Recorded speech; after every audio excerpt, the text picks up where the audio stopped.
আমেরিকার মানুষের জীবনের দাম অনেক, ইউরোপের একটি মানুষের জীবনের দামও অনেক। Every life matters for Europe, for America. কিন্তু যখন আরবের কথা আসে, যখন সাধারণ নিরীহ মুসলমানের কথা আসে, তখন তাদের প্রাণের কোনো দাম নেই। খাতায় কলমে লেবাননের সঙ্গে ইসরায়েলের চলছে যুদ্ধবিরতি, আর এই যুদ্ধবিরতির গ্যারেন্টার খোদ ডোনাল্ড ট্রাম্প, আমেরিকা যুক্তরাষ্ট্রের প্রশাসন। অথচ চিত্র অত্যন্ত ভয়াবহ। 16 এপ্রিল আমেরিকার তত্ত্বাবধানে লেবানন এবং ইসরায়েলের মধ্যে স্বাক্ষরিত হয়েছে যুদ্ধবিরতির চুক্তি। তার আগে যে বিভৎসতার সঙ্গে ইসরায়েলের আইডিএফ সেনা দক্ষিণ লেবাননের বিস্তীর্ণ অঞ্চল দখল করে নিয়েছিল এবং বেইরুট শহর, আরব দুনিয়ার অন্যতম প্রধান শহর, ভূমধ্য সাগরের তীরে মনোরম পরিবেশে অবস্থিত এই বেইরুট শহর, এই বেইরুট শহরে আকাশ থেকে বোমা বর্ষণ করে নির্বিচারে গণহত্যা চালিয়েছে এই নরপিশাচ বেঞ্জামিন নেতানিয়াহু, এই রাক্ষস। তারপর 16 এপ্রিল যখন যুদ্ধবিরতি স্বাক্ষরিত হলো, আশা করেছিল মানুষ যে এবার হয়তো লেবাননের মানুষ প্রাণে বাঁচবে, তাদের আর এভাবে মরতে হবে না। কিন্তু ডোনাল্ড ট্রাম্পের দায়িত্ব নেবার পরও আমরা একই চিত্র দেখছি। যুদ্ধবিরতি খাতায় কলমে থেকে গেলেও the life of Lebanese people does not matter to the world. লেবানি মানুষের প্রাণের দাম বিশ্ববাসীর কাছে নেই, পশ্চিমী গণমাধ্যমের কাছে নেই। প্রতিদিন যখন আইডিএফ সেনা নির্বিচারে খুন করছে লেবানি মানুষদেরকে দক্ষিণ লেবানন অঞ্চলে, তখন যুদ্ধ অপরাধী বেঞ্জামিন নেতানিয়াহুর হাতে হাত কড়া পরাবার মতো সাহস নেই রক্তপিপাসু আমেরিকার রাষ্ট্রপতি ডোনাল্ড ট্রাম্পের। যখন ইরান দূরপাল্লার মিসাইল তৈরি করছে, দূরপাল্লার ড্রোন বানাচ্ছে, কারণ ইরান ছাড়া মধ্যপ্রাচ্যের অপর কোনো রাষ্ট্র নেই যে রাষ্ট্র আমেরিকার কাছে তার মাথা বিক্রি করে দেয়নি।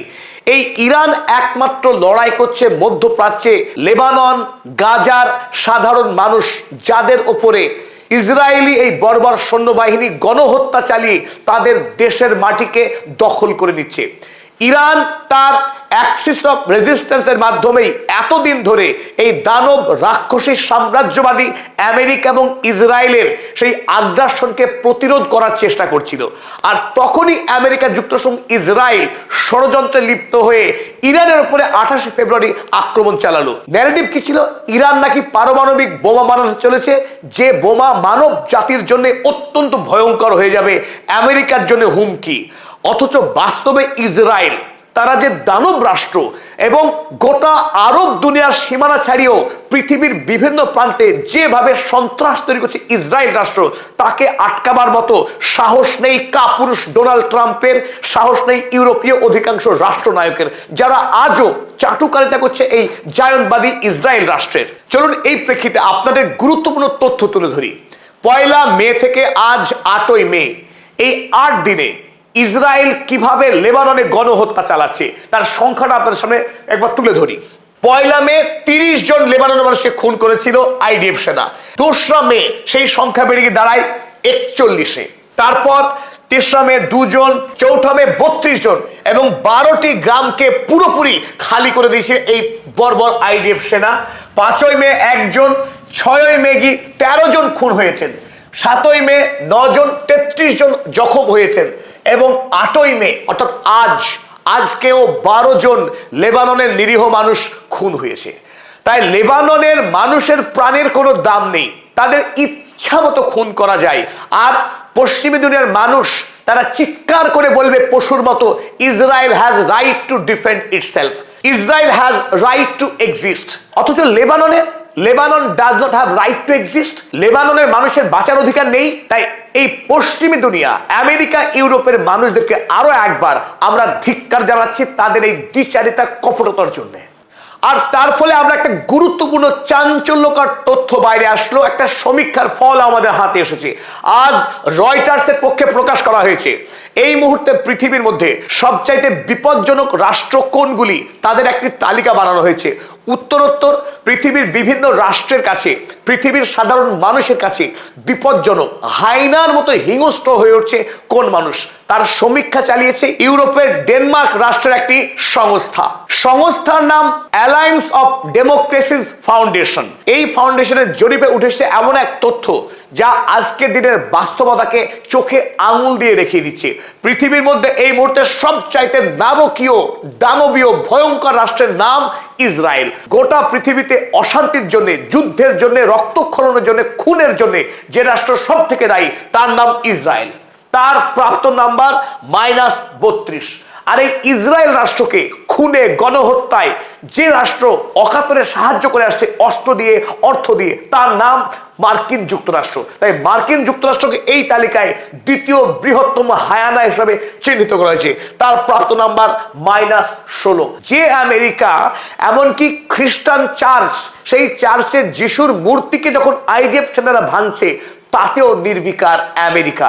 কারণ ইসরায়েলের আইডিএফ সেনাদের সবকিছু করার অধিকার আছে। তারা গাজাতে গণহত্যা করতে পারে, তাতেও সমর্থন হয়েছে আমেরিকা যুক্তরাষ্ট্রের সেনেটের। ইসরায়েলি আইডিএফ সেনা যিশুর মূর্তি ভাঙতে পারে, তাতেও সমর্থন থাকে ডোনাল্ড ট্রাম্পের। এটাই ধৃষ্টতা, আর এটাই ডোনাল্ড ট্রাম্পের মূল্যবোধ, এটাই ডোনাল্ড ট্রাম্পের চরিত্র। কারণ তার সবচাইতে আদরের বন্ধু জেফ্রি এপস্টিন একজন নারকীয় ধর্ষণকারী। অথচ দেখুন কন্ট্রাস্ট, এই তালিকাতে এক উজ্জ্বল ব্যতিক্রম, তার নাম চায়না, যার প্রাপ্ত নাম্বার +7। জল জল করছে তার অবস্থান, যে পৃথিবীতে শান্তিবাদী আমেরিকা, ইসরায়েল যেখানে -32, -16 স্কোর করছে, সেখানে চায়না স্কোর করছে +7 মার্কস। এখান থেকে বোঝা যাচ্ছে ইউরোপের মাটিতে এই মুহূর্তে চায়নার গ্রহণযোগ্যতা হু হু করে বাড়ছে। কারণ চায়না শান্তিকামী রাষ্ট্র হিসেবে তার বিশ্ব বাণিজ্য এবং তার বিজ্ঞানের প্রসার ঘটাচ্ছে। স্বাভাবিকভাবে আমেরিকা এবং ইসরায়েলের যে যুদ্ধ নীতি, সেই নীতিতে পৃথিবীর মানুষ এখন বীতশ্রদ্ধ। এই দানবীয় স্বৈরাচারী রাষ্ট্রের কাছে হাহুতাশ করে, কান্না করে, অনুনয় বিনয় করে কোনোভাবেই পৃথিবী মুক্তি পেতে পারে না। বাঘ তুমি হরিণ নয়, ঘাস খাও, এ কথা বাঘ কোনোদিনই মানবে না। তাই ইসরায়েল এবং আমেরিকার মতো গণসংহারকারী, গণহত্যাকারী রাষ্ট্রের বিরুদ্ধে দরকার প্রতিরোধ গড়ে তোলা। আর সেই প্রতিরোধ গড়ে তুলেছে এই মুহূর্তে পৃথিবীতে একমাত্র ইরান।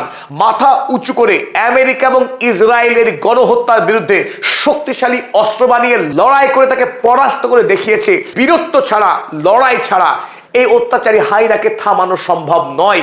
মানবতার কোনো কথায় আমেরিকা বা ইসরায়েল ভুলবে না, তাকে অস্ত্র দিয়েই, লড়াই দিয়েই থামাতে হবে। আজ আব্বাস আরাগচি 8ই মে সিংহের মতো গর্জন করেছেন আরো একবার। আমেরিকা যুক্তরাষ্ট্র একদিকে যখন ইরানকে 14 দফার এক প্রস্তাব পাঠাচ্ছে এবং চুক্তি করবার জন্য অনুরোধ করছে, আবার সেই সময় আবার ইরানের অয়েল ট্যাঙ্কার এসে আক্রমণও করছে, আবার চুরি করে ইরানের দখলে থাকা হরমুজ প্রণালী দিয়ে যুদ্ধ জাহাজ পার করার চেষ্টাও করছে। তাই একদিকে সন্ধির কথা, অপরদিকে যুদ্ধ করতে চাওয়া, এই আমেরিকা যুক্তরাষ্ট্রের দ্বিচারি থেকে সরাসরি আজ ইরানের বিদেশমন্ত্রী সৈয়দ আব্বাস আরাগচি কড়া ভাষায় তিনি আক্রমণ করলেন। চলুন আমরা পড়ে নিই তার গুরুত্বপূর্ণ বার্তা।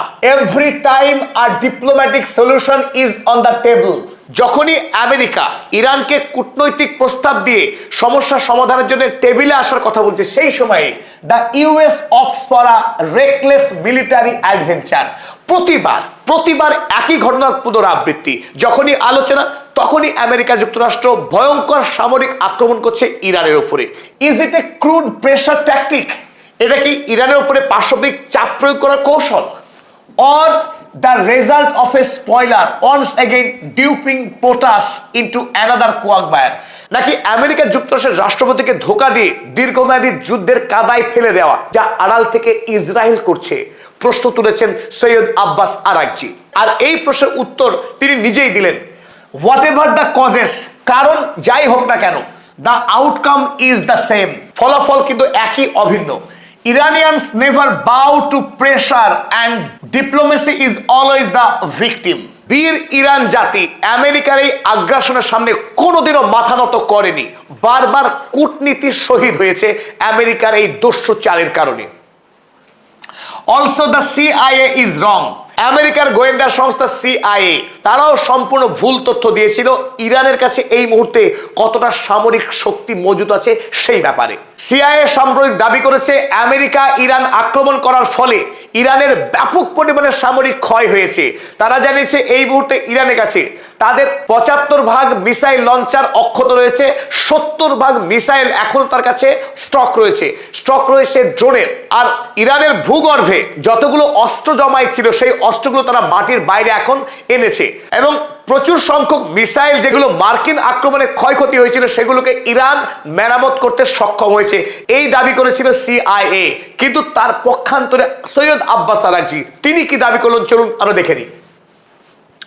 Our missile inventory and launchers capacity are not at 75% compared to February 28. 28 ফেব্রুয়ারি ইরানের কাছে যতগুলি অস্ত্র মজুদ ছিল তার 75% অস্ত্র বর্তমানে বেঁচে আছে, যেটা আমেরিকা দাবি করেছে। সেই দাবি কিন্তু অসত্য, অর্থাৎ মিথ্যা। The correct figure is 120%। অর্থাৎ যুদ্ধকালীন সময় থেকে এখনো পর্যন্ত ইরান ধারাবাহিকভাবে বিপুল পরিমাণের নতুন অস্ত্র তৈরি করে যাচ্ছে, আর যুদ্ধবিরতির পর সেই গতি অনেকখানি ত্বরান্বিত হয়েছে। তাই 28 ফেব্রুয়ারির পর থেকে যে বিপুল পরিমাণে ইরান মিসাইল আক্রমণ করেছে ইসরায়েলে, মার্কিন বিভিন্ন সেনা সারিতে এবং আরব আমিরশাহিতে, তারপরেও তার কাছে 28 ফেব্রুয়ারির সময় যতখানি অস্ত্র মজুদ ছিল তার থেকে এখন আরো 20% বেড়ে এই মুহূর্তে 120% অস্ত্রের মজুদ রয়েছে। As for our readiness to defend our people 1000%। আর আব্বাস আরাকচি দাবি করেছেন দেশের মানুষকে রক্ষা করার ব্যাপারে আমেরিকা এবং ইসরায়েলের আক্রমণকে মোকাবেলা করার প্রস্তুতি ইরানের 1000% প্রস্তুতি রয়েছে। তাই ইরান কোনোভাবেই আমেরিকা বা ইসরায়েলকে এতটুকু ভয় তারা করে না, লড়াইয়ের জন্য মুখিয়ে আছে। আর এই প্রেক্ষিতে আরো একটি বড় আপডেট আমরা দিয়ে রাখি, যারা পশ্চিমী দুনিয়া আমেরিকা কিংবা ইউরোপের মতো উন্নত দেশে চাকরি করতেন মোটা মাইনের, তার একটা বড় অংশ ইরানিরা এই মুহূর্তে দেশে ফিরে এসেছেন এবং ইরানের হয়ে লড়াই করবার জন্য জানফাদা অভিযানে নিজেদের নাম লিখিয়েছেন। ইরানিদের দেশের প্রতি ভালোবাসা এত গভীরে, যারা পশ্চিমী দুনিয়ার অবহেলায় উন্নততর জীবন কাটাতে পারতেন, সেই তারাও আজ দেশের বিপদে দেশে ফিরে এসে লড়াই করে শহীদ হওয়ার জন্য জানফাদা অভিযানের নাম লিখিয়েছেন। এরই নাম ইরান।